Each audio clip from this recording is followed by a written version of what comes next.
You ask Tiger to calculate. This deals with linear inequalities with one unknown. The final result is p smaller than -4. Let's solve it step by step. Group all constants on the right side of the inequality. Add 3 to both sides.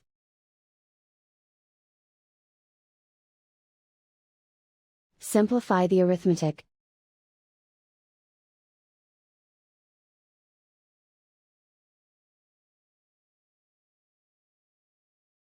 Isolate the p. Multiply both sides by 2.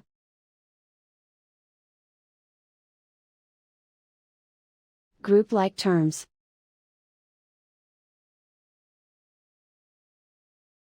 Multiply the coefficients.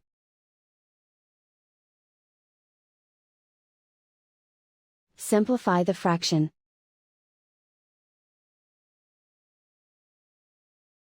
Simplify the arithmetic.